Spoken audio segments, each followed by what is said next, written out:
Welcome to the Udamia Hello podcast. This is RJ, along with Andy and Mike, three dads. You didn't ask for it, but we're here anyways. I'm super excited about today because today is a little different than normal. We are not doing a countdown today. We are not doing a winner. We're just talking about amazing music that impacted us as youngins. How do you guys feel? These are all winners. Yes, They're all winners. So we chose winners ahead of time this week.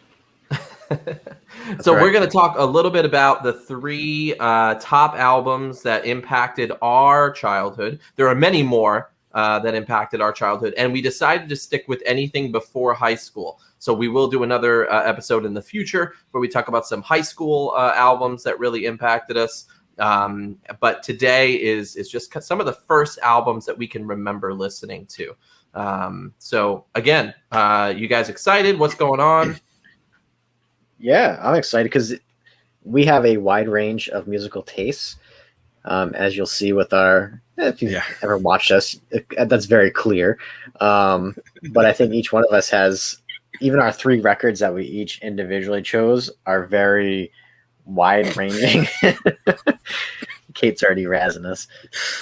Oh man! So yeah, I love it. The countdown music was more intense than the song. Do we up our how much funding that we have from 25 cents to 50? Because that was a pretty good, pretty good intro. It got me pumped. Was that Block Rock and Beats? Is that what that song? Block Rock and Beats. Full disclosure, everybody, that was just some random song I found on iMovie. It's good. That was good. I was or GarageBand, either one. I'm surprised it didn't get us kicked off of YouTube or Facebook, but we're still here. So if it's on GarageBand or whatever, it's probably already, you don't have to pay for any of that crap. It's got to be royalty free. Yeah, it's free. That's true. Yeah. Well, I'm excited. I put some money into lights behind me. So that's fun. Nice mood lighting. Yeah, make it a little more sensual. Yeah. Joining Mike in the cool light background. That's right. And you guys got to join me in the pixelated background. Yeah, I'm gonna. I bet my Wi-Fi at my house is better than the Wi-Fi in your house. If I were to send you my Wi-Fi. Oh, most likely. My middle of the woods Wi-Fi does not work very well. You're lucky you can even hear me and kind of see me. It's fine. And there's not a 15-second delay. Yeah, that's the most important thing. It's all about living in the woods, which really sucks sometimes because, as I found out this week, they like to get into your car and make nests in your fuse box and chew all of your wires to the point where I may need to get a new car. So that was a fun little hiccup this week that I was not expecting. So, hooray for wood living. You're talking about mice, right? Not your family. At this point, who knows what happened. RJ sneaks into my yard. If you are joining us just now, feel free to comment some of your favorite albums, some of your favorite artists when you were growing up. You can date yourself by telling us, that you love the Beatles or the Beach Boys, or you love Katy Perry. You could be like RJ in high school and date yourself.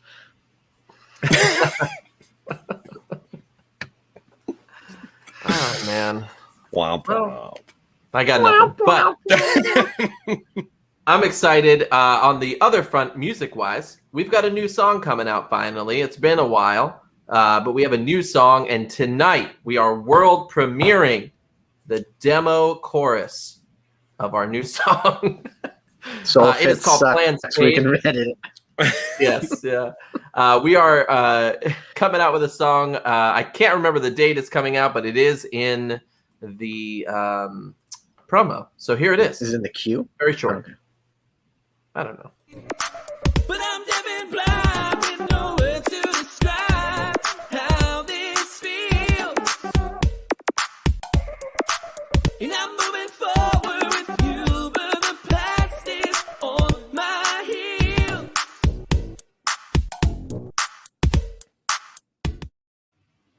All right. That was it. That was Andy hard at work. I got excited when that the bass kicked in. That's some good bass. You made it. Oh, I'm sorry. I'm spoiling it a little bit. Hey, speaking of, I was gonna say, I just want to say hey to everybody over at BandLab. I know we have some viewers. Say what's up to Angie and Tony, who support our show and put it out there at BandLab, and everybody that watches.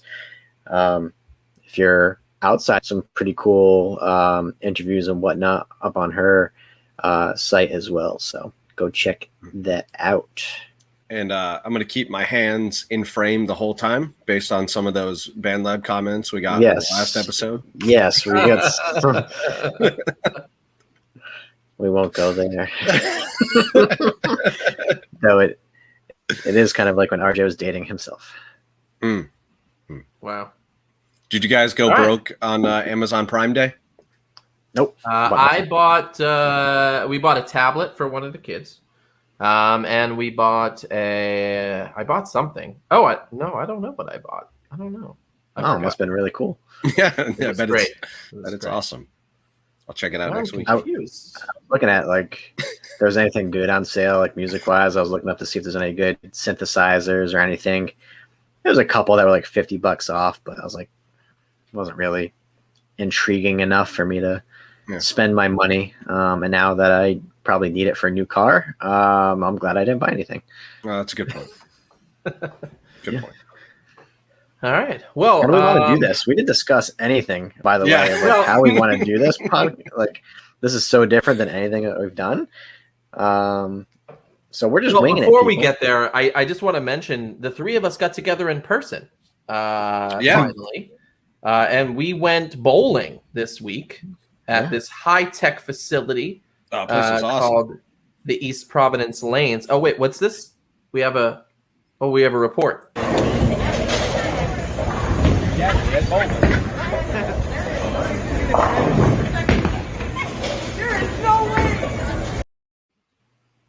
I don't know why I didn't get you actually bowling, but look at that impeccable form. You didn't want to see the gutter ball that. I think that was actually when I threw a strike. I might have actually thrown a strike that time. That looked pretty good. Angie is here. So, I gotta say, I'm not a great bowler. I'm not a good bowler. I'm not a bowler in any sense of the word. And I bowled 3 of the best games I've ever done. I usually range anywhere from a 50 to a 55. And I was bowling like 140. I was like, damn. Yeah, you won 4 out of 5 games. 3, but I'll take it. Yeah. Oh, okay, whatever. And I came in last more than 1 game. Yes. So the both of you like improved as the games went on. Yeah. And like by the 3rd game, I was tired. And I was like, I'm done. My shoulder does hurt. Wrist, forearm, like my whole arm.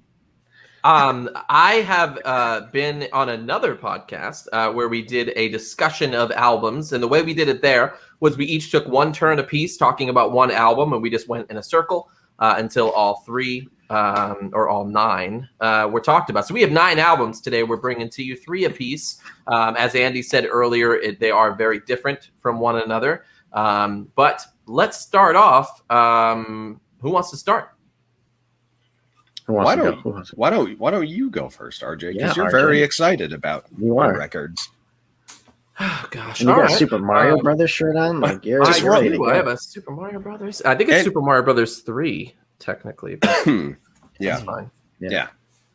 But yeah, no, I'm very excited about the albums, and they're also they're all a little different. So I grew up listening to music through my mom's records. She had a record player. She had a number of the regular records, and then the 45s. Everything was on there. Partridge Family, all the Motown hits, things like that. But one album that stands out as something I listened to all the time was Michael Jackson's Off the Wall.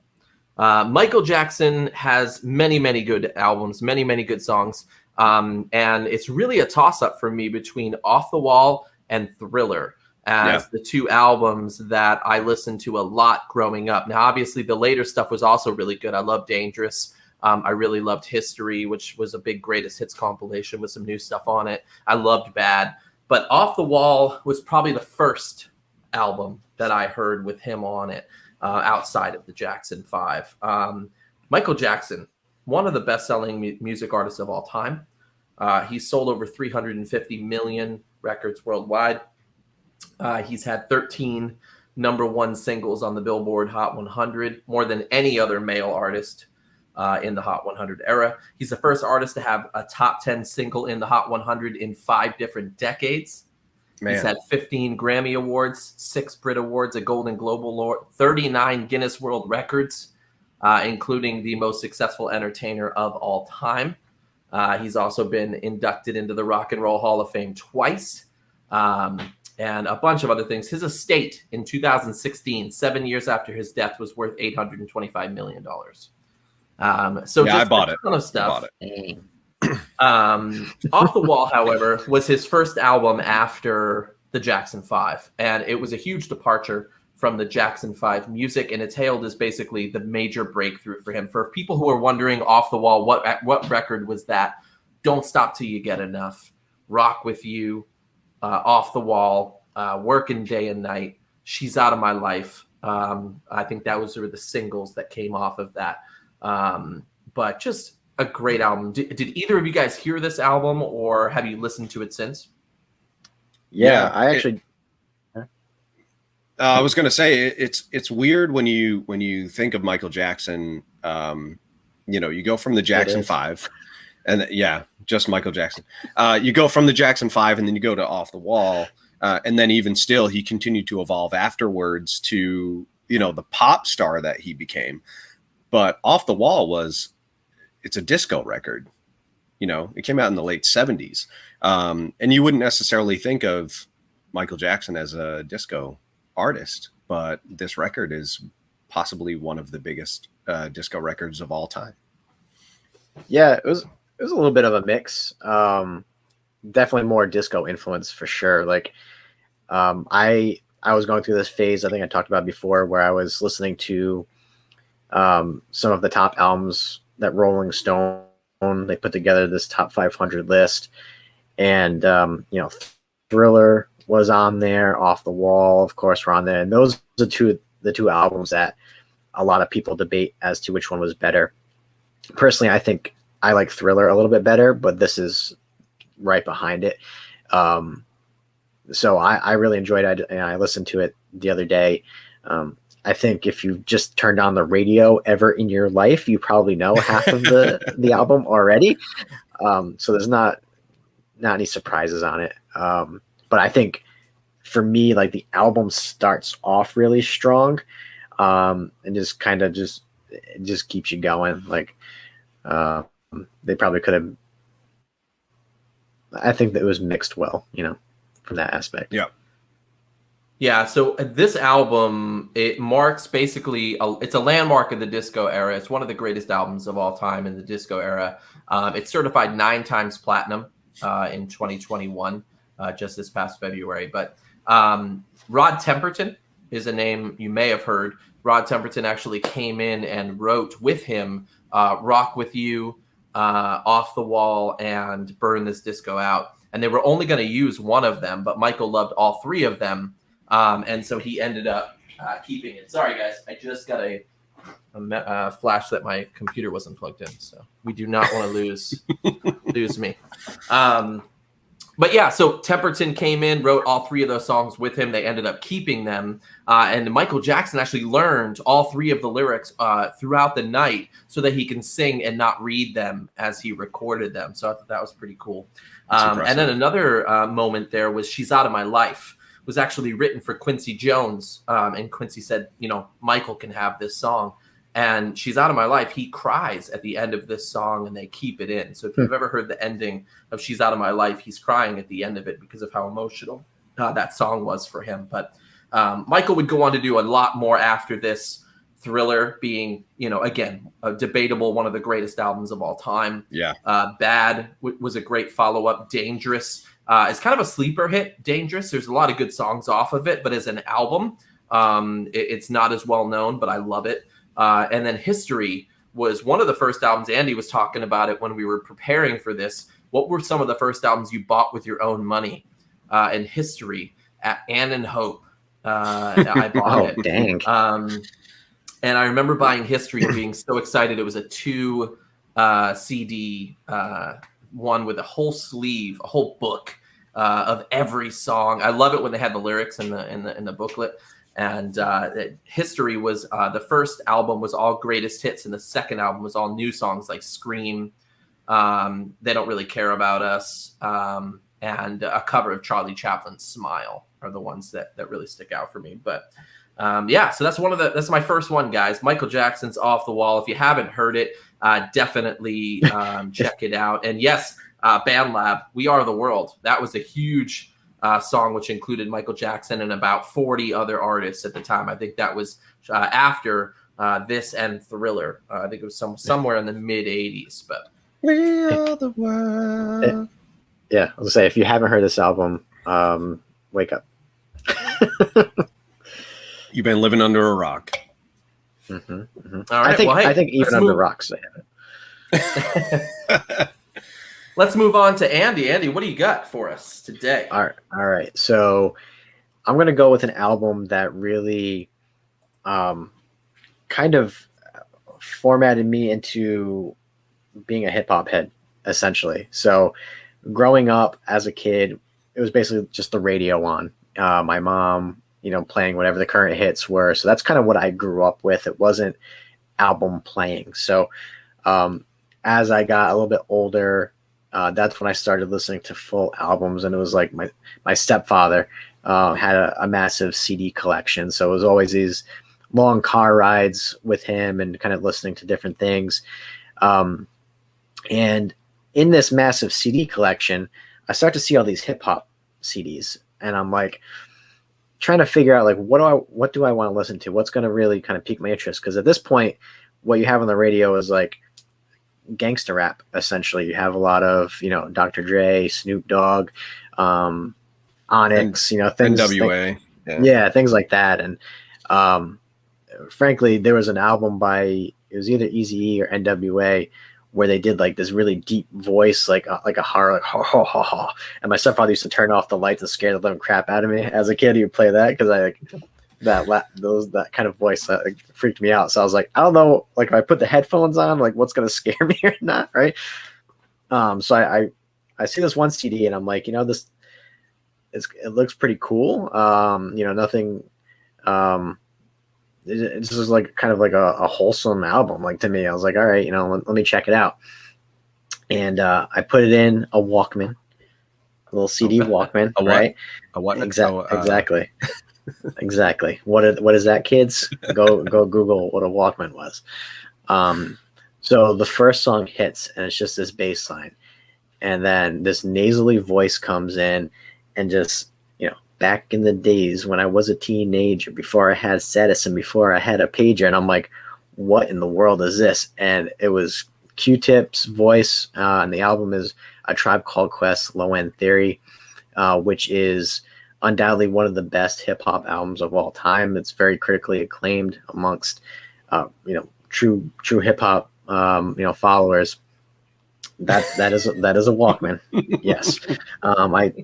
I had probably kind of like that blue one with those really sucky headphones. That's kind of what I had, with like a little foam in the ears, and your ears would get all like irritated.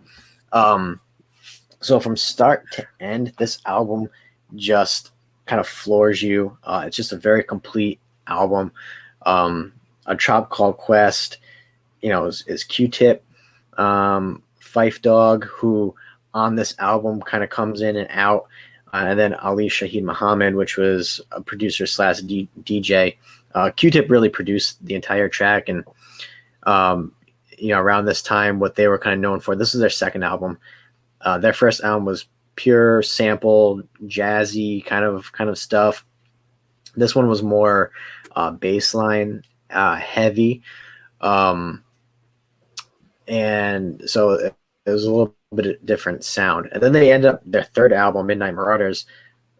People dispute those two. It's kind of like Thriller and Off the Wall. Obviously not as huge, but like as to which one is their best album. So this has some really standout tracks. So obviously that first track, Excursions, that opening line is quoted a lot.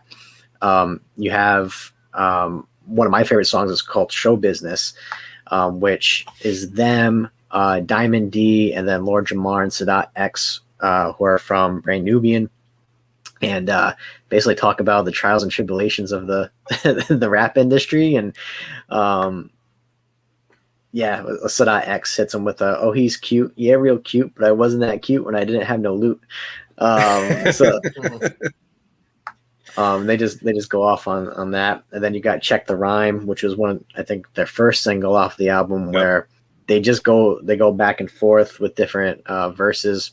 And that's where, if you've ever heard Industry Rule number 4080, the record business is shady. That's where that comes from. And, so if you ever see the rule number 4080, I actually saw a thing today about Britney Spears. I don't know if you guys have been seeing this in the news. Yeah. So someone was like, "Oh, there's no way she's only worth like 60 something million. She's got to be worth more." And someone put industry rule number 4080. And then really the last song is my favorite song of all time. It's Scenario, which features Leaders of the New School.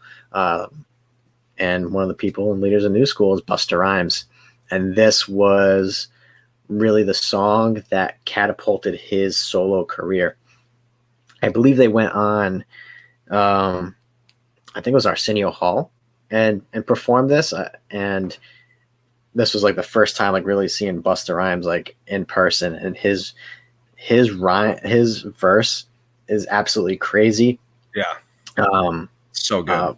Yeah, Nicki Minaj, the rah rah like a dungeon dragon. I know she had a song that sampled that piece. Like, just goes completely bonkers. So that is the album that really shaped kind of what I started listening to. I was so glad that was like the one that I decided to pop into the CD player. And the crappy thing was, so like most albums, right? Back in the day, you could open up and you look in the little CD booklet.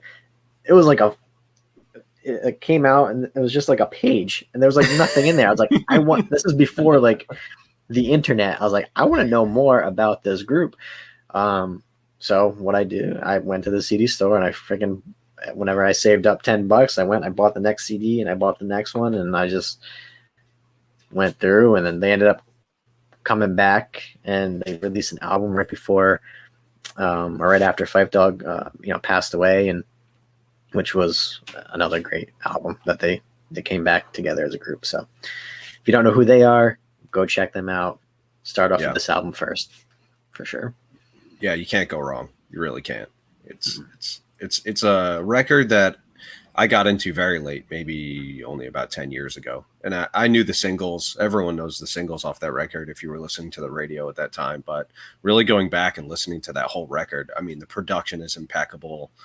The beats are amazing. There was even a documentary that came out, I want to say about 5 or 6 years ago, where Q-Tip talks a lot about where he got his samples from, and he talks about the jazz records that he would find at like yard sales and stuff, and all that. And it's just so amazing. Like, again, I know we talked about this a few episodes back, but early to mid 90s hip hop was all about just trying to just get it done any way you could. And, these guys were definitely in the heart of it. And, it pays off. This record is absolutely amazing. Even if you don't like rap or hip hop, it's just cool to just throw on in the background, chill beats. It's so good. Yeah, I know a lot of people who like hip hop isn't the thing that they listen to, but when I speak, I'm like, oh, A Tribe Called Quest, my favorite group. They're like, oh yeah, no, I like them. Like they're kind of for everybody. Like it's not gangster rap. It's not super hardcore. It's just something you can, if you like jazz music, if you just like kind of laid back kind of stuff. I mean, Phife Dawg comes in there and he's got aggressive lyrics, but he's kind of like battle rhyme, like he makes you laugh. So yeah, it's a good mix. Nice. So good. They have definitely gone and inspired a ton of hip hop, R&B musicians, even rock musicians like Jack White, and electronica musician James Lavelle. They've been influencing Kanye West. Outkast, Pharrell, D'Angelo, Nas, Kendrick Lamar. Dr. Dre produced his solo debut, The Chronic, after being inspired by listening to this album. So it definitely goes a long way. I myself have not actually heard most of this album, so it'll be on my list to go and check out for sure after this. Check the rhyme. Do it. All right, Mike, what do we got? Moving on. Number 3. Oh boy. So I struggled a lot picking 3 records, as you guys know. And I really had to sit back and, one of the first records that I wanted to choose, I wanted it to, be something that I still listen to show how much of an impact it really had. And, this first record came out in 1988. I was not aware of this until 1989, until the band released a music video, their first ever music video they had put out. And that music video was for the song One off of Metallica's And Justice for All. I remember seeing this video and just being absolutely floored by the music. My mom had always listened to harder music, but I had never heard anything like Metallica before. And hearing that song and just like the intricacies of the music and just the fast drums and then going into the softer parts and then just amazing guitar solos and guitar duels and harmonizing. And it was just absolutely like mind-blowing to me to hear something like that, because, and even still, there wasn't really anything that even matched that at the time. You had bands like Anthrax and Megadeth had just started up after Dave Mustaine left, and you had metal bands like Judas Priest and Iron Maiden, but there was nothing with the ferocity and the energy that Metallica had on this record. So everybody was listening to Metallica at the time. They were absolutely huge. This was their 4th record. They had sold millions of copies of their first 3 records. So everyone was listening to it. My cousin, huge Metallica fan as well. We started, a band in our early teens. This record and the following record, Metallica's Black Album, huge influence on us as far as musicians. But every song on this record was different than anything they had written before as well. They were, not to say formulaic before, but there was very much a verse, chorus. And that was a lot of music at the time. That's what popular, music, metal, whatever you want to say was. And then this record came out and they really just wanted to show off. They literally said, we just want to play as many parts and play as fast and as loud and write as many complicated parts and put them into a song as we can. And they did that, but they didn't do it in such a way that it's off-putting. So listening to other songs on this record, like the title track, And Justice for All, I mean, you got Blackened that opens with a guitar riff played in reverse, which is why it has that weird kind of swell sound to it. How'd they play it in reverse? Well, they recorded it and then played the tape backwards. Yeah, they recorded to tape back then. I was gonna say, how did they perform that live? So they played it. They played the guitar part, and then after they recorded it, they played it backwards. And then I mean, like during concert, like it's pre-recorded when they played it live. Okay. This record, even the way they recorded it, was fairly unique. It was the first time they ever played to what's called a click track, where everyone will have headphones on and you'll hear ticking sounds for the beat of the music. And this is the first time Metallica ever used a click track. So they had one recording for the vocals, one recording for the guitar and bass, one recording for the drums. And that really gave this record its sound. And that's why it sounds as unique as it does, because what they did was they took everything and they lined it up, or what's called quantizing, but they had to do it by hand back then. There was no computers. They were literally cutting tape and making things line up, which is why every song is like spot on. And a lot of these songs they didn't play for years. My favorite track on the album is Dyer's Eve. It's the closing song on the record. And if anybody knows that song, it is relentless double bass, amazing, just fast drums, fast guitars, aggressive vocals from the beginning to the end. And they knew they played that on their first tour when they toured for the record, and then didn't play those songs for about 18 to 25 years because the songs were so exhausting. Yeah. But on the other side of it, you can still listen to that record just being a rock fan because, it has great melody in the guitars, has, great vocal structures.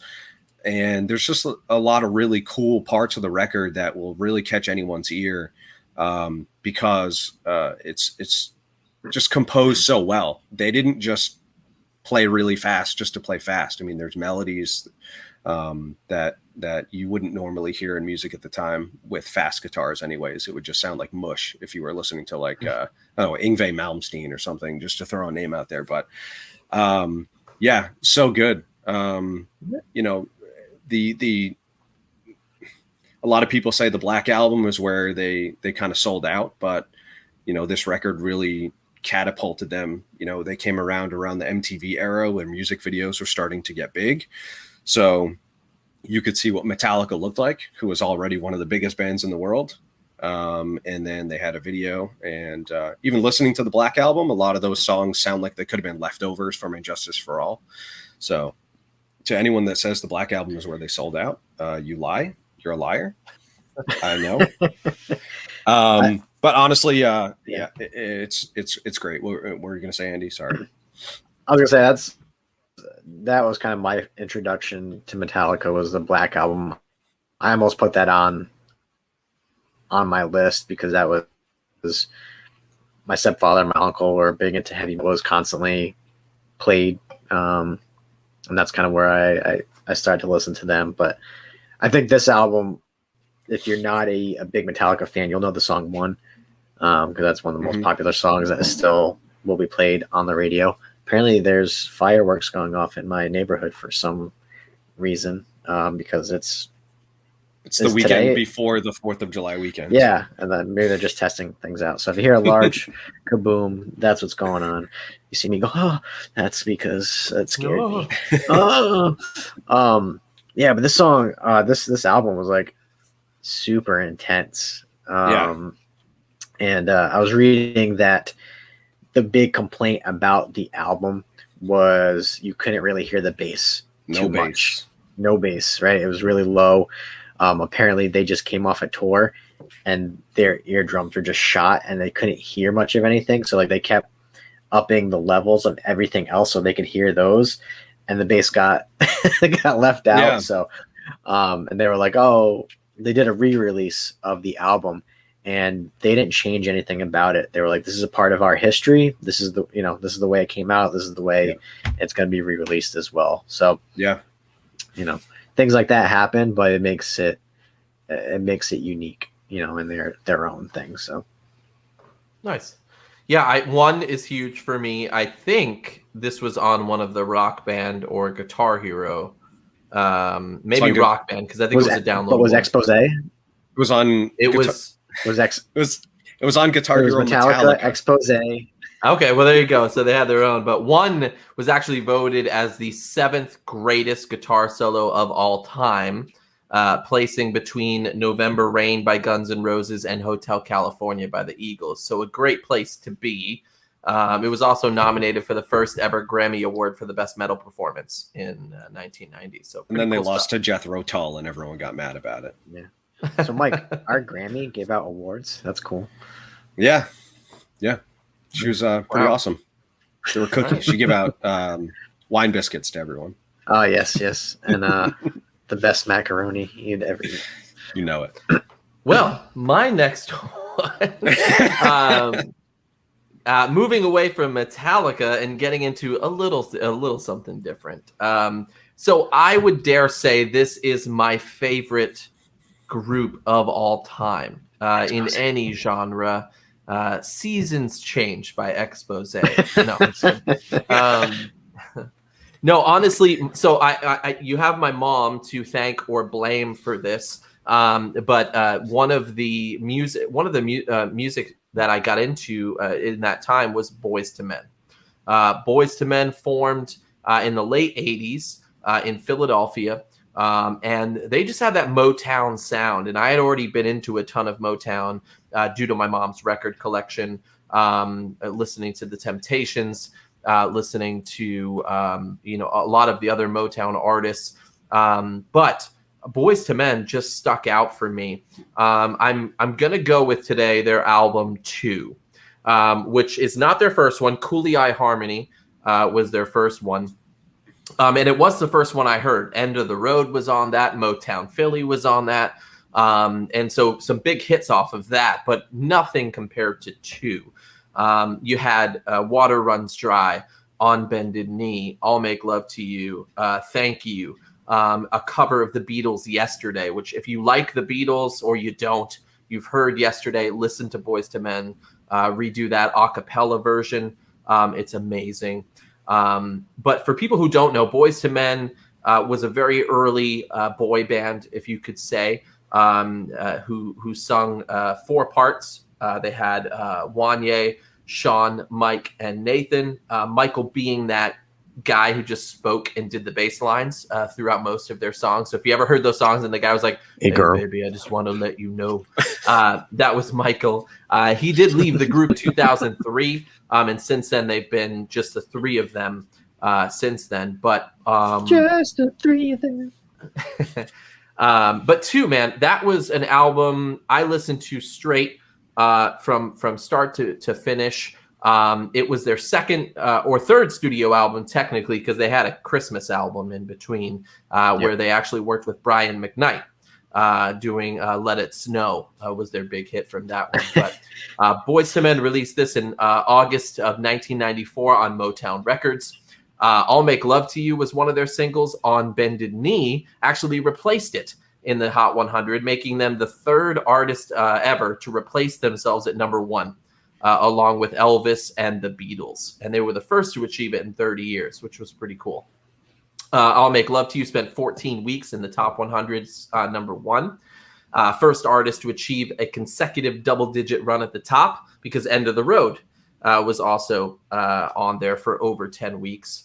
They equaled Whitney Houston's I Will Always Love You, which was another big hit. But for people who don't know, Water Runs Dry was another one. Thank You was probably the lesser known of those, but just some really cool stuff. I actually just watched a documentary on YouTube where, surprisingly, I think it was Dallas Austin did an Ask Me Anything, and he talks about how Boyz II Men was some of the worst people he's ever worked with. Oh, no. I hope it's not true, because I really do like them. But he said, yeah, they were divas when he did 2 with them. But Dallas Austin did a ton of their stuff. But they did write most of their songs along with Jimmy Jam and Terry Lewis. And then L.A. Reid was big in that as well. Tony Rich was involved in the stuff too. If you know Tony Rich, he did Nobody Knows, Tony Rich Project, which was a really big song in the late 90s. Yep. Yeah, I think they were going to go with a couple other little unknown producers, and the record label, I think they ended up doing a couple checks, but the record label was like, no, you need to work with these established, hit makers, essentially. Like, you're the biggest group right now. We're putting somebody who knows what they're doing in here. So, and luckily they did, because Babyface ended up writing I'll Make Love to You and Water Runs Dry, which are 2 of the biggest R&B hits of all time, probably. Yeah. Babyface himself has made countless records and singles for his own name. And he's performed with them a bunch of times live too. I saw they were on Oprah together, and they did like a compilation of I'll Make Love to You, On Bended Knee, End of the Road, which all of them had Babyface in. So Pretty cool stuff. But they are definitely one of my favorite people of all time. I've seen them a couple times. I actually saw them earlier in Springfield, Massachusetts. And then my wife actually bought me tickets to them at Twin River Casino, of all places. And I got to see them with a bunch of 45-year-old women. It was a fun concert. But you were the they youngin. were just there. as good. I was the youngin, yeah. But it was great. I love it. They've come out with so many other hits. Cooley Eye Harmony before that. Evolution, which you might know for a song for Mama, which was one of their big hits after that. And then they broke off from their record label because they didn't like that formulaic thing. They didn't like working with a lot of the bigger names, and they came out with their own album called Nathan Michael Sean Wanier. One of my favorite albums, but it didn't make it anywhere.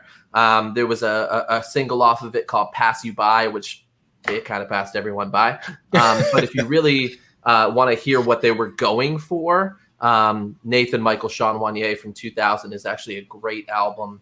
I kind of lost them after that. They did a couple things like Full Circle, The Remedy, and then they started doing covers, and they kind of turned into the Las Vegas weekly show. Yeah, the show on the strip. Oh, yeah. And so they gotta did get a that money. Motown album where they just covered Motown songs. They did a Love album where they covered all Love songs, which are great, by the way.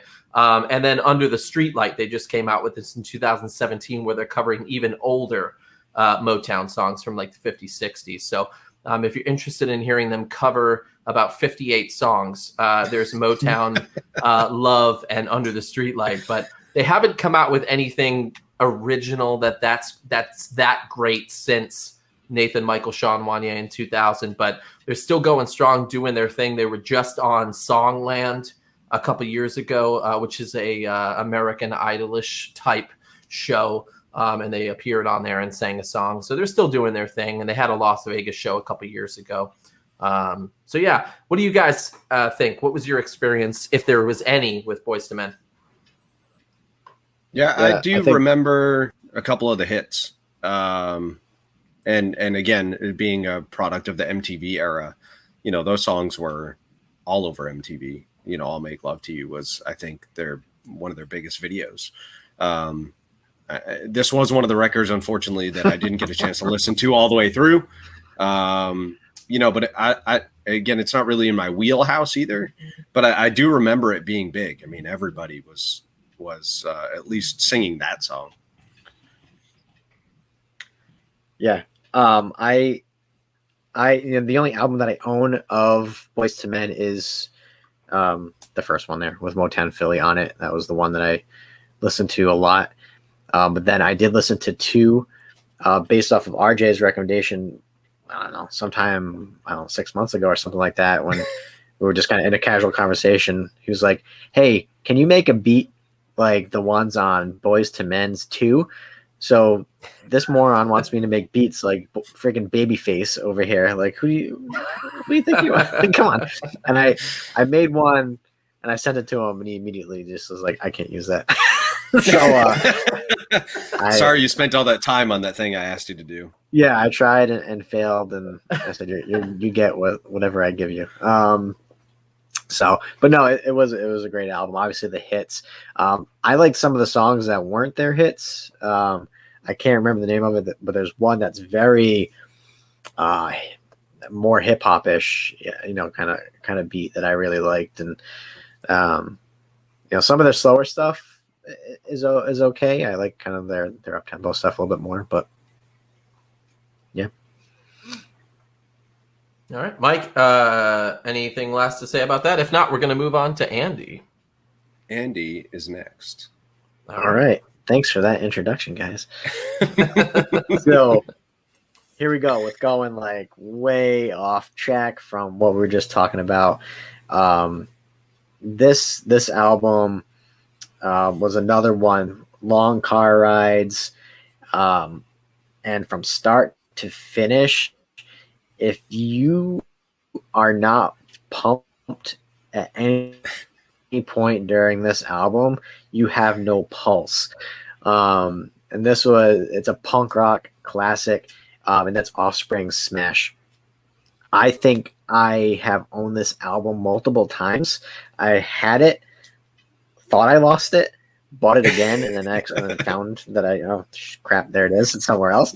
But I always had to have this album with me, and it always, when I would have long car rides to work, I would always bring like a big collection of CDs to kind of go through, and this one was always in there, and I still listen to it, from time to time, because it's just it's so good. And this was, you didn't hear a lot of punk rock, especially like on the radio. Like I think at this time, Green Day's Dookie album was the big one, right? That was out there. So, and Offspring was kind of in this place too, where the record label really wasn't putting a lot of money into them.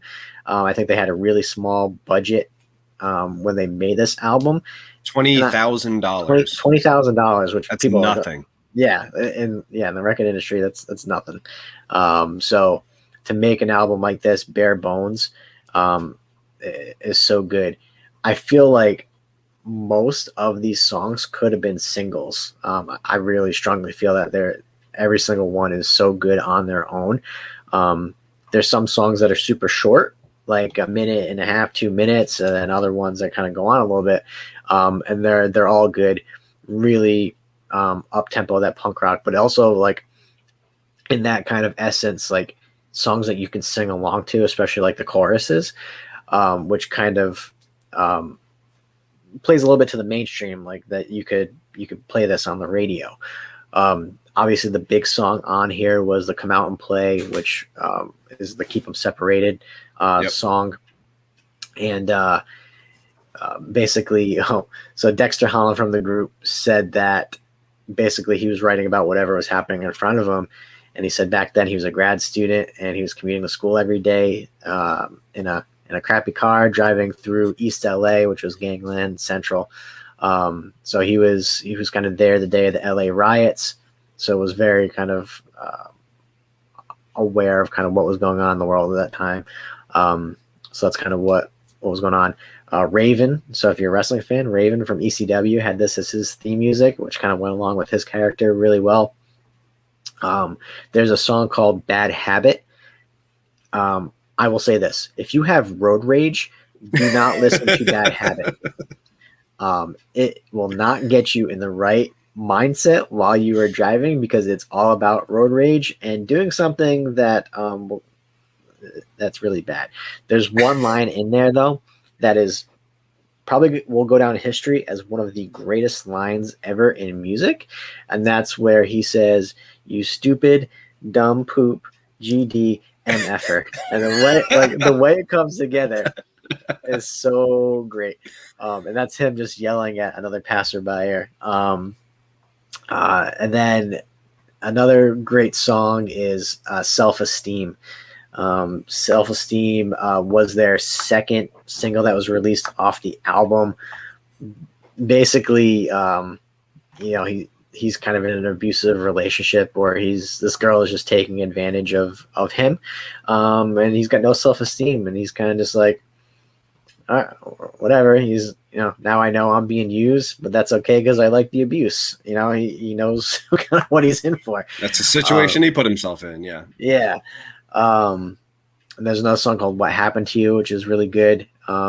Basically about trying to help somebody who's going through addiction issues, and he's just kind of at the end of the road with trying to help them, and they're not taking that help. And so that's a really interesting song. So you just kind of see like every song's really different, and the songwriting was really unique. So I know, Mike, you almost put this album on your list as well. So I don't know if you have anything you wanted to add. Yeah, I had this on cassette. Nice. For anyone that doesn't know, it's a little plastic It's on the screen. rectangle. Yeah. It's that thing. It's that thing on the side. I used to listen to this all the time. I used to ride my bike to elementary school and this Going, more you often. stupid. Yeah, I did a Sure, few not- times actually. Yeah, but yeah, more often than not, that's a cassette tape. This would be what I was listening to, and yeah, you're so right, Andy. It's packed from front to back. Every song is great. I mean, it had 4 singles, depending on what part of the world you lived in, maybe more. You know, and this was a huge success. Yeah, that's probably my the cassette that you bought was the one that I was listening to, Mom. Yeah, they were Dexter, the singer and guitar player. This is the first record he played guitar and sang. He used to just sing. So the songwriting process was a little bit different.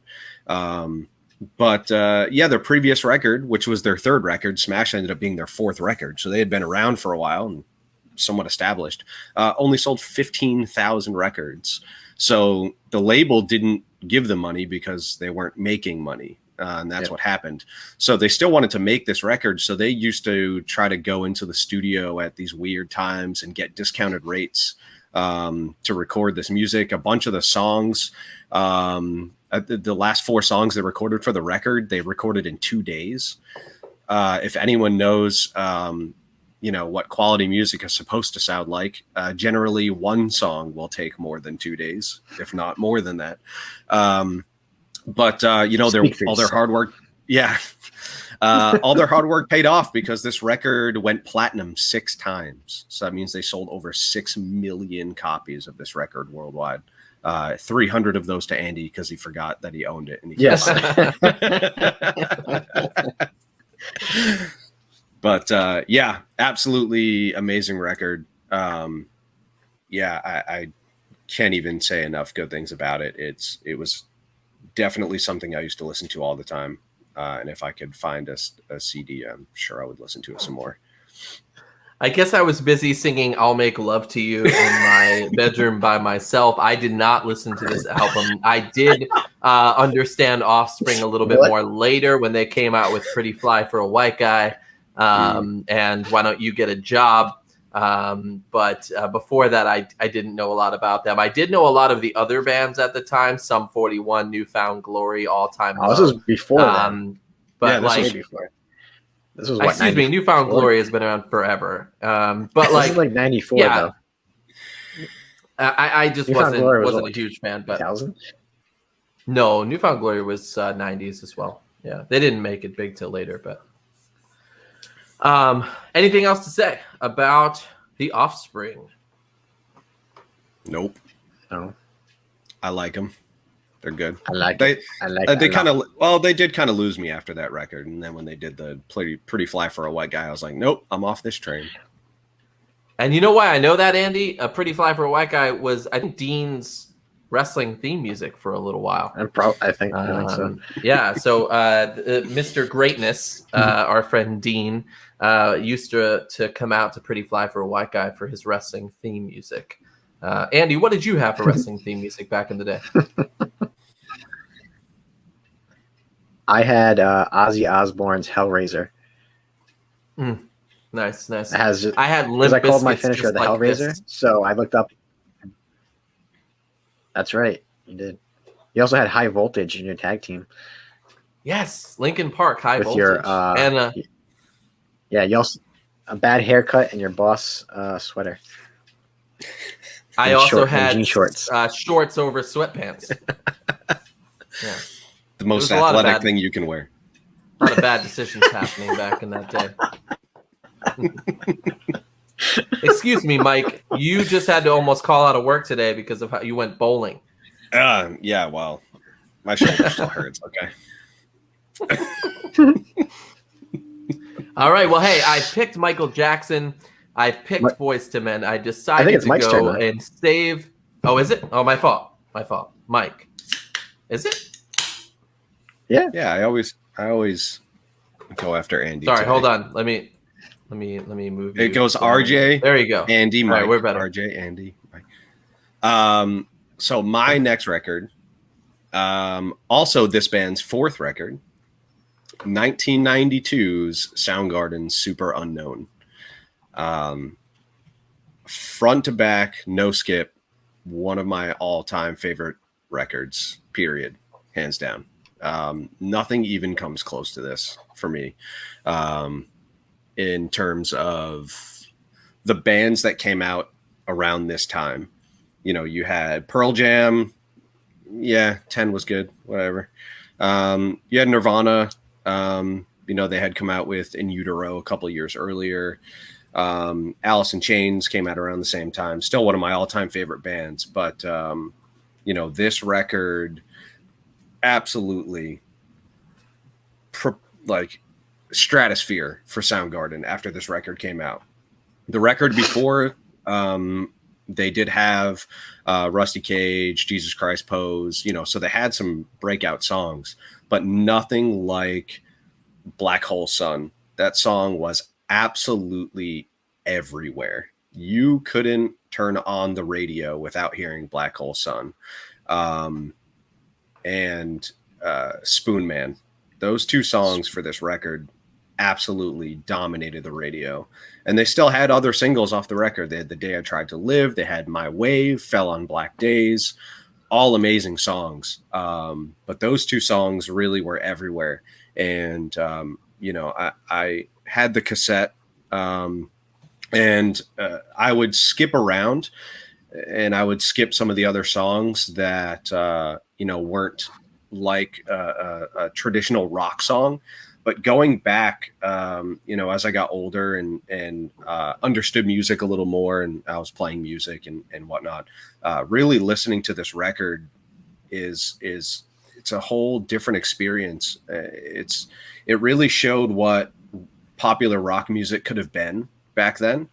It really broke the mold for what you would hear on the radio or for what a popular rock record would be.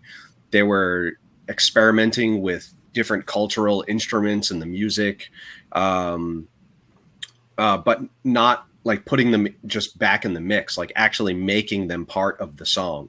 Spoon Man actually has a street performer named Artis that would be performing on the streets of Seattle, literally playing spoons. They brought that guy into the studio to play spoons on the song Spoon Man, which is the song that was written for him. And that song was absolutely huge. And, you know, it really was a culmination of all of their music up until that point. So their first two records, were very psychedelic, experimental, kind of heavy rock music. And then you had a little bit more hard rock, you know, grunge sound with their third record, Bad Motorfinger. And then when this came out, they literally took all of their sounds and just smashed them all together. And every song is, you know, whether it's a high energy rock song, whether it's a, you know, they have some ballads, they have some instrumentals, everything just hits. It's such a great record. You know, impeccably produced, impeccably mixed. You know, they even took some time off. They went and toured and opened for Neil Young for a while to give themselves a break from writing and recording. So that way they could come back with fresh ears and continue to write more music. And the record ended up with 15 songs on it because they felt so strongly about every single song. They didn't want to cut anything. It's a 70-minute album. I mean, it's huge. And again, no skip for me. I went back and listened to it again the other day. And it's still good. It literally, like I was saying, one of my all-time favorite records, period. Nothing can touch it. It's so good. Yeah. I think, you know, obviously Black Hole Sun was the big one off this record. That I think if you never heard Soundgarden, you know that song, especially the music video when they do the way their thing with the faces. Yeah, they used to creep. They used to creep out. They used to creep out Grammy and Poppy when I would watch it at their house. They did not enjoy me watching that video. Wait, time out. They let you watch MTV at their house? Yeah. What about it? That's me and Poppy gonna have some words next time I see him because that's like because you used to watch Beavis and Butthead. That's why they didn't want to watch that garbage. Yes, they did because one night because one night I slept over. I think you might have been there too, and we snuck down and I remember looking. They had like this little thing that you could look and see in the living room, and they were watching Beavis and Butthead when I was supposed to be sleeping. I was so pissed. I was like, "Why can't I watch that with you guys? You got to tell me it's a bad influence. Yet you're watching it, sitting there laughing." I guess they wanted to see for themselves to make sure. But anyways, It was a trap. They Soundgarden. put it on because they knew it would lure us out of bed, and then Yes. we didn't get lunch the next day as a punishment. I think I had listened to this album, as a kid. I didn't really remember too much besides the singles. I listened to it today again. I think my favorite track is "Fell on Black Days." I like just his voice in that. I think is. It's so like it's almost like somber, but not. You know what I mean? I don't know how to really explain it. Like it just, you can just kind of sit back and enjoy. Yeah, his voice is extremely powerful. I mean, It is. there's parts of the record where I don't know if it was a limitation of the technology at the time, but I'm pretty sure there's parts of the record where his vocals are actually doing more than what the diaphragm in the microphone could handle. It sounds like they applied some sort of like overdrive or like some sort of fuzz effect over his voice at some points, because the notes that he's hitting in his vocal performance was so powerful. It literally sounds like there's a buzzing inside the microphone. It's absolutely incredible. Chris Cornell was and is one of the best of all time, hands down. Buzz. Buzzy buzz. Buzzy buzz. I had actually forgotten until doing research for this episode that he was part of Audioslave as well. Yes. Which I liked a number of songs from Audioslave as well. And then I totally forgot or missed the fact that he passed away 4 years ago or so in 2017. So I'm sad all over again because I had forgotten about it. Here we go with who died recently again, like we did last time. Good job, RJ. Good job. Oh gosh. Well, anything else to say about that? If you guys have anything to say at home, thank you for hanging out with us today. This is a bit of a different episode. We've got one more round of some of the albums that have really made an impact on us and maybe made an impact on you. But if you have any albums that you want to throw out there, feel free to comment below or comment later on the YouTube video. But thank you for sticking around with us. We've had everything from Soundgarden and The Offspring to Boyz II Men and Michael Jackson. So music has done a number of things to the three of us, and just a lot of differences in our opinions. And in sticking with that, I actually have one that I think we all agree on. Boyz II Men, Michael Jackson, more on the R&B, disco, Motown stuff. But I decided to include the rock part. For me, I didn't get into rock until this album, really. And even more so after that, I really didn't get into rock till about 98, 99. But this album hit me really early on.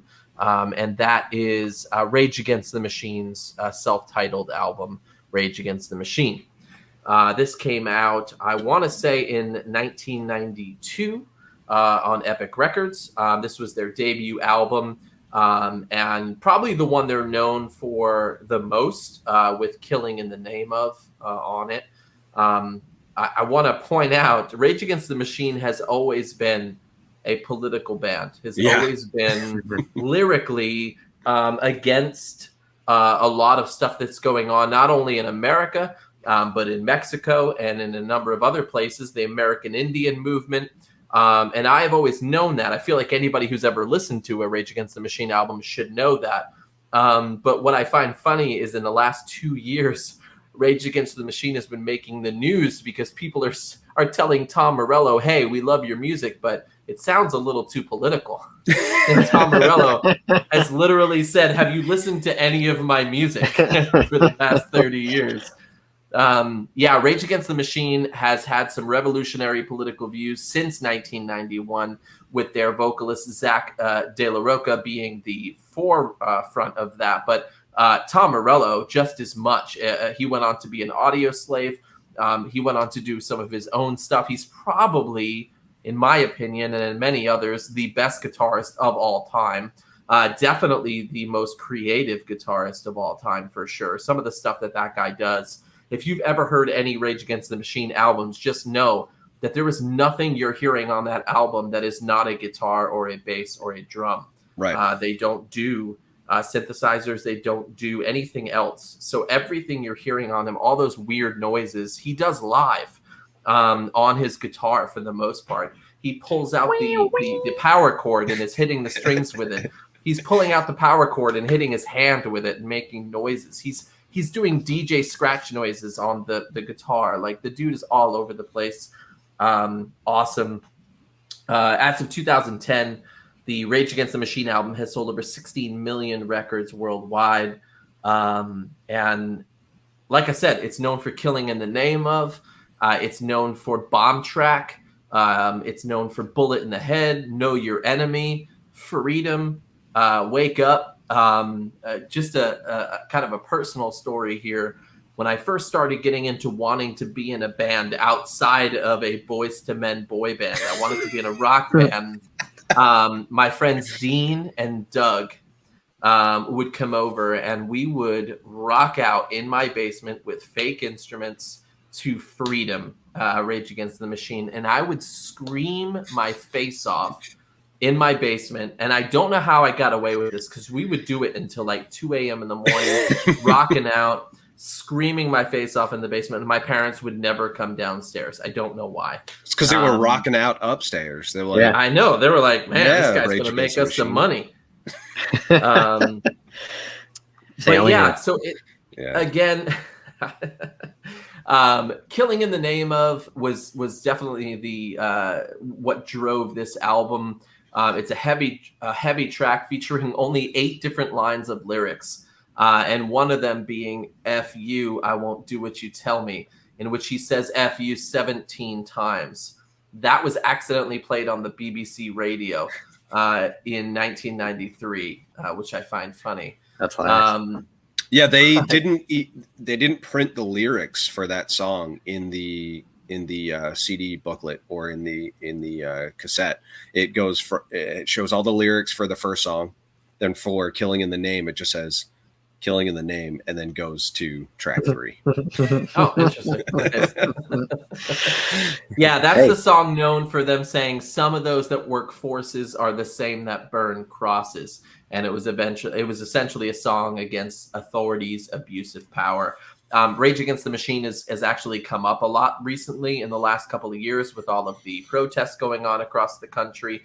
And Rage Against the Machine, all of their albums have come up on the charts again in the last year or two due to the Black Lives Matters protests over the last couple of years, which I find to be really interesting for Rage Against the Machine to be actually charting again since 1991, which I find really funny.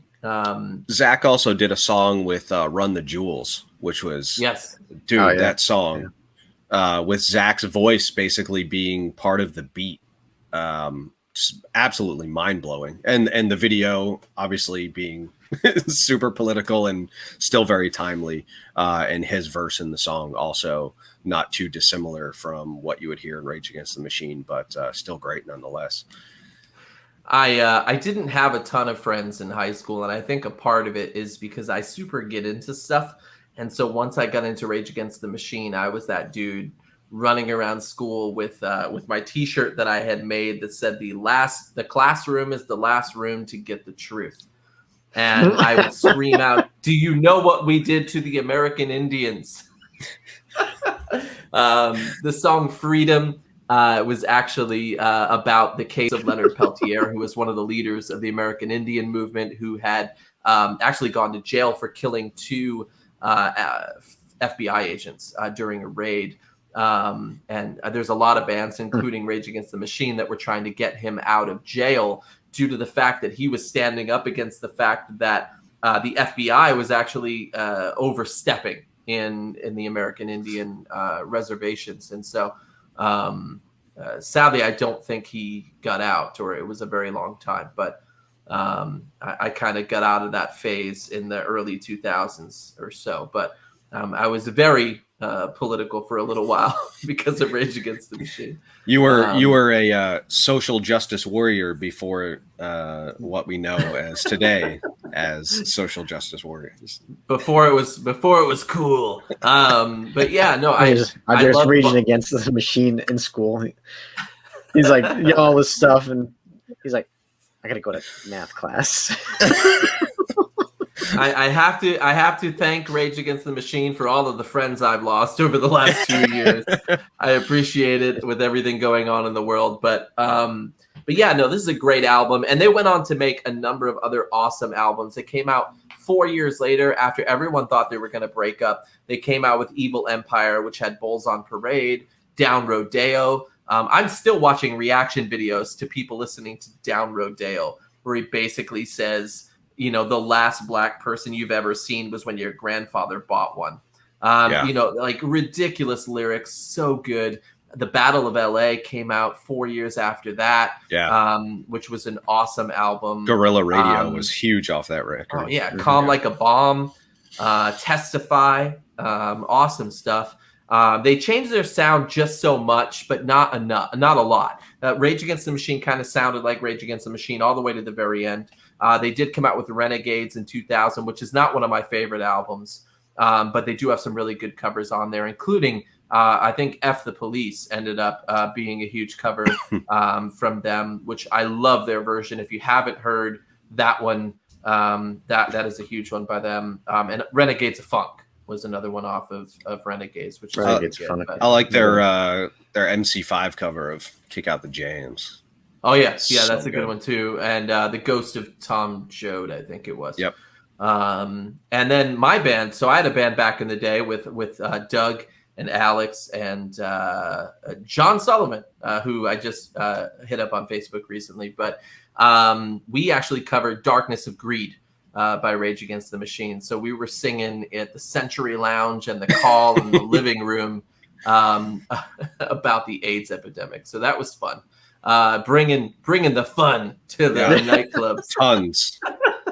Tons.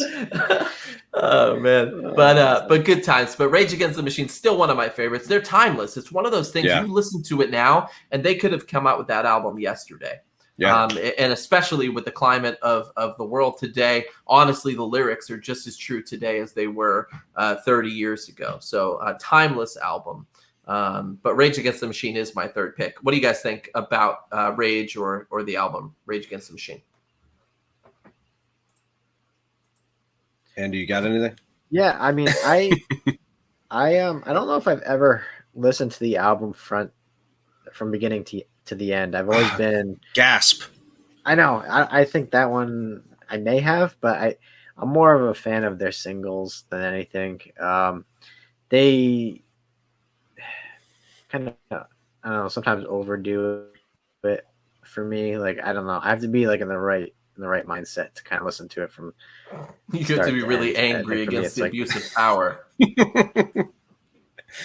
No, it's not even the lyrical content. I think it's the musicality of it. It's maybe a little too much for me sometimes, but I like them. I like all the singles that they've come out with, and the popular songs that they've had. Like, even I was trying to listen to this album the other day, and I didn't get through much of it, unfortunately, but I was kind of like, I was like, all right. Deep breath here. If you want something, escape reality. If you want something similar to Rage Against the Machine, there was another band from California that came out. California or the now I don't remember. Oh gosh, I feel terrible. But similar lyrical content, more hip hop, still rock. They're called Downset. And they're actually still going. They put out a record back in like 2016, I want to say. Super good. They came out around the same time. But back to Rage Against the Machine. Super good. Extremely influential. I think the point that you made, RJ, that they are still timely I think says negative things about society today. Unfortunately, Society. Yeah. yeah. They're going to be doing a reunion tour. It keeps getting postponed due to COVID and whatnot. But all of the members of Rage Against the Machine, minus Zach, because he is very seclusive, got together with Chuck D from Public Enemy a couple of years ago. And they did some live shows, and they did cover some Rage Against the Machine songs, but they also had some new songs. So if you like Public Enemy and you like Rage Against the Machine, you can put those things together, and that was pretty good. I don't remember what they're called. A political sandwich. No, it was something. They had the word machine in it. I don't remember, but it was still good. Because it still had the Public Rage Against the Machine's enemy. Yes. Yep. Absolutely. That's exactly what it was. But yeah, there was Rage sorry, Against the Machine. I was trying to think of. So there was another album that they came out with. Well, I know they had a couple live albums that I really enjoyed. I know they did an actual concert in front of like the Republican I convention. think that was that live. Well, they did a live from Mexico City as well. That was a great. Actually, that was a DVD as well, and I loved that because they talked a lot about the background of some of their songs. Yep. And I think his mother, Zach De La Rocha's mother, came out on stage and like started swearing. She was like an old lady in white, which I thought was hilarious. But Darkness of Greed came off of it. Live and Rare it was called. I'm looking it up now as we speak. Live and Rare was good because it had a bunch of the songs off of their original album all live. Bullet in the Head, Settle for Nothing, Bomb Track, Take the Power Back, Freedom. But then it had some songs that they just performed live, like Zabata's Blood, Without a Face, Black Steel in the Hour of Chaos, which had Chuck D from Public Enemy on it. He did a poem by Allen Ginsberg called How to Be Playing on the Jukebox, and where he just speaks the poem over the music, and it's just so powerful, along with F the Police, Darkness, and Clear the Lane. Awesome stuff. So if you can find that, it's a compilation album called Live and Rare that was produced by Sony Music Japan, and it came out in 1998. I actually have it somewhere downstairs, but it's got the Beach Boys powerful. on it. Expose. It's got Expose, Seasons Brandy. Change, Brandy and One, Yay, Broken Hearted. No, but it was super good. So anyways, that's me. Let's move on. Andy, what do you got? I got a few. I won't do it. You got one. You just have one. I won't go too long on this like we just did Rage Against the Machine. My third album is kind of this was later. This was an album that came out when I was in middle school. So by this point, I am I'm getting my hands on everything that is hip hop. Even if I don't know what it is, every day I'm watching, Rap City, 106 in Park. I am just like, I'm watching and learning everything, and I'm seeing different artists and going, okay, well, what other albums have they been on, and kind of finding new artists and this and that. And so one of those groups was Gang Starr. And this album was called Moment of Truth. And it's, again, start to finish. The CD does run a little bit long, but it is undoubtedly one of their best albums. And they're a very popular group within the hip-hop community, for two reasons. One is DJ Premier, who is one of the best producers, hands down, from a hip-hop standpoint. And he's done a lot of stuff outside of hip-hop as well. I think he's done songs with like Christina Aguilera. He's done a bunch of different people. So hundreds of songs. Yeah. So classics. So with his beats, and then you have Guru, Gifted, Unlimited Styles, Universal, on the mic, and his rhymes are kind of simplistic. He didn't overcomplicate the way he rhymed, but it matched Premier's beats to a T. And this album, I feel like was probably some of Premier's best beats that he's ever done, and I just connected with it because it was a different sound for me, and I really came to appreciate that style a bit more. And I started hearing these different artists that were also on the record, for the first time. So, RJ, you'll like this. So, one of the singles that came out was called "Royalty," which featured Casey and JoJo on the hook, on the chorus, and I really liked that one. There was "You Know My Steez," so those two were kind of played a lot on TV, on Rhapsody and stuff like that. So when I saw those, I was like, "Oh damn! Like, what is this? Like, I gotta get my hands on this album when it drops." And then from there, there's a song called "Work." That is one of my favorites. You got "Above the Clouds," which features Inspectah Deck from Wu-Tang Clan, who drops one of the most quotable verses of all time. It's been sampled a bunch of times. He just goes crazy. I'm not even gonna say the lyrics because I can't do it any justice. He's insane. Like, if you've never heard Inspectah Deck, like he is a rhymer's rhymer. Like he's fantastic. Who's still doing stuff. Yeah. The Czarface stuff. And, Czarface is, oh man. Yeah. And there's another song called JFK to LAX. So at the time that they were recording this album, the group was kind of, potentially in a bad place. Guru was kind of going through some stuff. He was actually facing up to 5 years in prison during this time. Oops. So yeah, he, I guess, and this song is about kind of what happened, where he had a gun on him, and then so that he was going through kind of his trial and stuff like that, and so his mind was kind of a little bit off of music at this point. So so it's kind of an interesting record. There's another song called "Militia," which features Big Shug and Freddie Fox. So Big Shug is somebody who's been around with them since pretty much day one.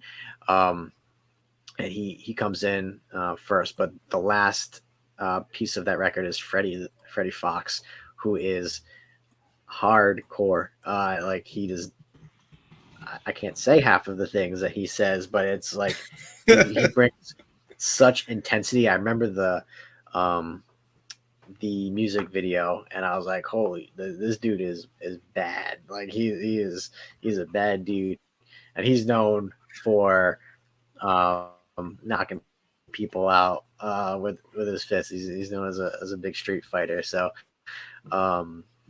yeah, if you've never heard of Freddie Fox, go back and listen to his stuff. If you're into like hardcore hip hop, he's just like, yeah, I'll bust it in your face. Like, don't, he just comes out with it. She Knows What She Wants is another good one. Yeah, so there's a bunch of great songs. It's a 20-song album. I feel like maybe one or two songs probably could have been taken off, and it would have been a little bit better. But it is definitely one of the greatest hip hop albums. It's definitely their best album. So yeah, I don't know if either of you guys have ever heard it. So I went back and listened to a bunch of this record, and I had known the name Gang Starr, and they'd been around for a while. So by the time this record came out, they'd been out for almost 10 years. So anyone that had listened to hip hop or rap or anything around that time would at least know a couple of the singles that they had put out earlier, because they had some breakout hits. This was their fifth record, I think. Something like that. Yeah. So, but I don't solo records too. Like, yeah, they've been around for a while at that point. So I only knew the singles off this record. I thought I knew more off of this record, but only knowing the singles. I didn't know too much, and I put it on the other day, and the record's awesome, man. DJ Premier is just every beat, every single beat, he does not miss. Everything he puts out is gold. Scratches, and then everything. Yeah, everything he does is awesome. And then with Guru over that, it's just their styles just complement each other so well. I don't feel like Premier wrote beats to Guru or Guru rapped to Premier's beats. Like I feel like some cosmic entity just put them together somehow. It's such a weird thing to hear that, where neither side of it sounds pre-planned or forced or anything. Like it just, there's a reason why this is regarded as, one of the best hip hop records, and easily their best. Their best selling record at 500,000 copies, which is mind boggling, because other records that were coming out at the time were selling 4, 5, 6 million copies. But this made it to like number 6 on the hip hop charts and only sold 500,000. Like it's just absolutely ridiculous. It's definitely an underground, kind of classic. Like, so good. I don't know a lot about Gang Starr, but I was looking them up earlier, and I really found it interesting. So Guru died in 2010, and they had a falling out in the late 2000s, but yet he was able to get some of Guru's vocals from the 2000s before his death, and they just came out with a new album in 2019 with all of his a cappella tracks from 2005 or 2006. And it's only about 37 minutes long or so, but it has amazing reviews. Q-Tip's on it, J. Cole's on it, Neo's on it, Royce da 5'9's on it. Some of the songs are like legit a minute and a half long, but people are saying, that it's really, really cool. Then on the other hand, Guru's absence is a little bit haunting there, because he's not in it as much as he normally would be. But I think it's pretty cool that they were able to kind of throw out that last one 9 years after his death. Yeah. So I know it was a fight for Premier to get the rights to that, to those lyrics and those vocals. So to finally put it out there was pretty cool. It was a good record. If you're just like, hey, I want to hear Gang Starr, like, and you don't know where to start, get the Greatest Hits album. It's got everything that you want to know from their early stuff to, when they were kind of more jazzy, and then until this record. I think it's called Full Clip. There's some other ones. After listening to this record, I was like, okay, I got to go back to the back catalog, and it was all good stuff. awesome. So what you got, Mike? We've got one more. This is it, and then we're going to call it a day. What are you guys thinking at home? If you guys have any thoughts, what are some of your favorite albums growing up? Throw it in the comments section. And before we leave today, we'll talk a little bit about some of your choices and if we agree or not. But Mike, let's end it. Number 9. I'm curious if anyone here can, obviously not the two of you because you've seen the list, if anyone here can guess what my record would be. It's definitely Tony Braxton's "Unbreak My Heart." Unbreak my heart. So this record, also written by Babyface. yes, this record came to me as my third choice. I had already had a third choice, which was 1997's Foo Fighters' "Color in the Shape," because that record is awesome. Probably the only Foo Fighters record I like. I think we talked when we were bowling the other night saying how much we don't like the Foo Fighters, but that record was awesome. But the more I thought about it, the more I realized I think I just put that on that list because I was looking at records from that time, and I was like, oh yeah, that record was really good, and I did have it, and I listened to it all the time.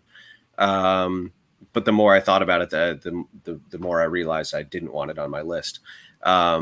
So this record was something that I listened to. I want to say I was 12 or 13 years old when I first heard this record. So music always has been, always will be, always was a huge part of my life. My mom is a huge music head, so she always had racks and racks of cassettes and bins Still of does. vinyl records. Yeah, still does. And I have a stupid music collection of like 75,000 songs or something silly. So stupid. It is really stupid, actually, because I won't even live long enough to listen to all that music. So this was about the time when I got into playing the drums and was really getting into music. I had listened to music and had favorite bands and had favorite songs, but when you start playing music, there's something different about listening to music where you're picking out individual parts and stuff. So this record in particular, when I was going through cassettes and I was just kind of putting stuff in the tape deck and just kind of listening to see what I was going to like. And, Jimi Hendrix Experience was in there and some Iron Maiden. But there was one cassette that when I took it out and I looked at the cover and I'd never seen it before, has what is known as the Starman. And my mom will probably already know what this is now. Let's see if she can guess. Ma, can you type it fast enough before I say it? Also, this band's fourth record, there's a theme tonight, came out 1976, Rush's 2112. The first time I heard the 2112 Overture, my mind like exploded.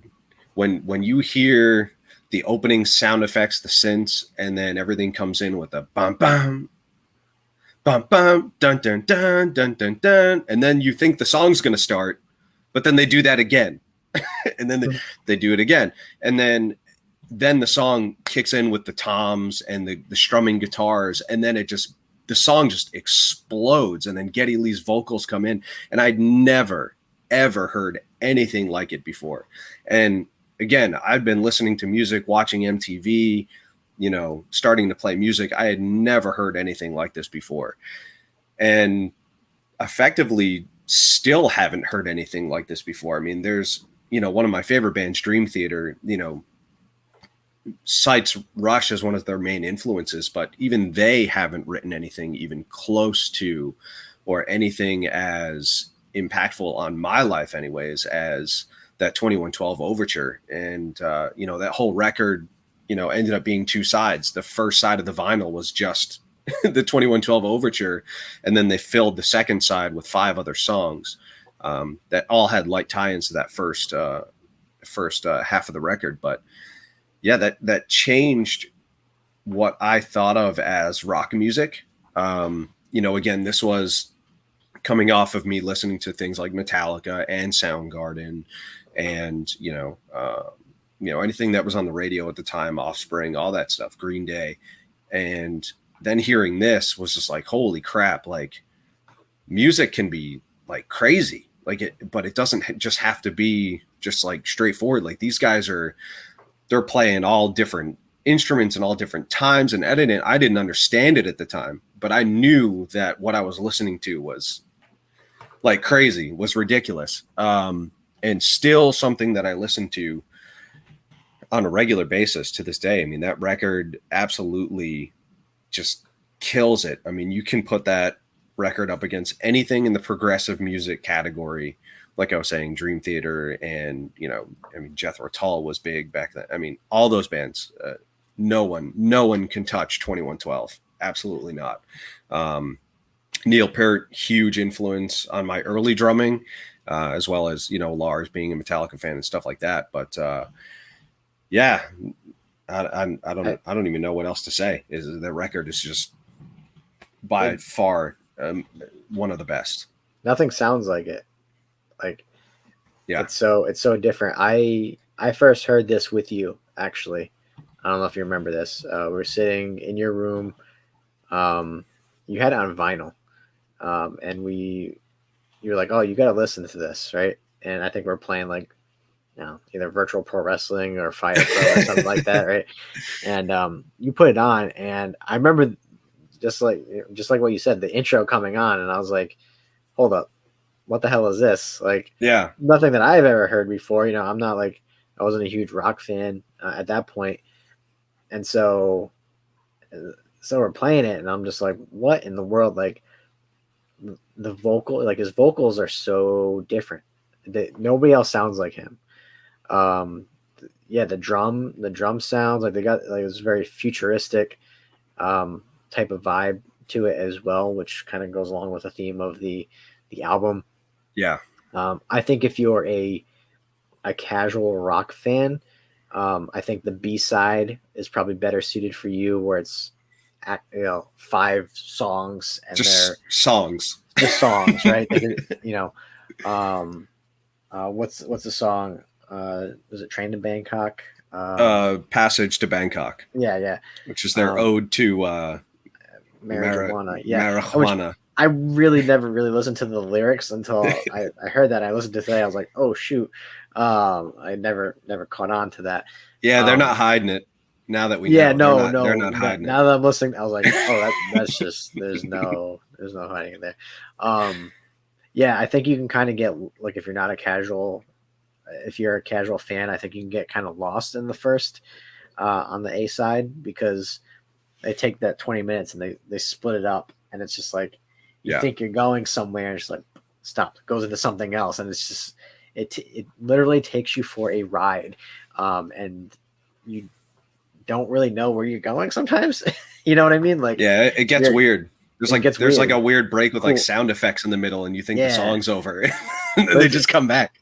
It's a cool weird though. I think Rush, everybody knows, Tom Sawyer and stuff like that, and if you ever watch, I know it has influence like on other, drummers and musicians as well, like you were saying, like if you ever watch Freaks and Geeks, Jason Segel in the series is a drummer, or is trying to be a drummer. He's really bad, but he's like, that was like his influence was Rush, and he was like, anybody came over, he's like, you got to hear Rush, like you got to hear it, and he's like trying to mimic like, how they were drumming and everything like that. So I definitely see the influence in a lot of people. So.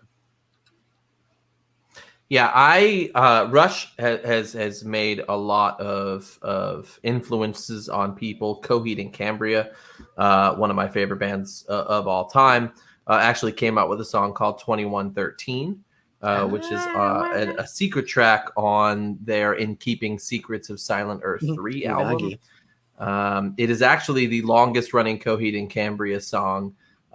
It's an amazing song, by the way. Coheed and Cambria 2113. They're still playing it, actually. It never ended. I think it is it's somewhere between, I think it's like 12 minutes long or something like that, but it's very similar. His voice has been known to be very similar to Rush. But I don't know a lot of actual Rush myself. I should get more into them, but you should pop this album on and just have mind blown. Yeah. At least listen to 2112 Overture. Yeah. Just do yourself that favor. Well, thank you guys at home for throwing out some of your albums that you have really liked over the years. We've had a couple, Project 86, Songs to Burn Your Bridges By. I actually did an interview with Project 86 over on my other podcast, which is the 4-7 podcast. Emery's the Question. Yeah, that's one of my favorites. Debatable, Week's End, I'm Only a Man. I like both of those a lot, but The Question's really, really good. The Cowboy Bebop soundtrack, thank you. Milli Vanilli. Amazing. Girl, you know it's true. Dang. Iron Maiden, Somewhere in Time. Lori did say Rush 2112 back about 30 minutes ago, so she beat you to it. She did. I know. She knew it before you even said it. Yeah. Her collection's crazy. Like, I was actually at like an antique place, and I saw a bunch of old cassettes, and I was like, oh man, Lori would have like she probably has all these.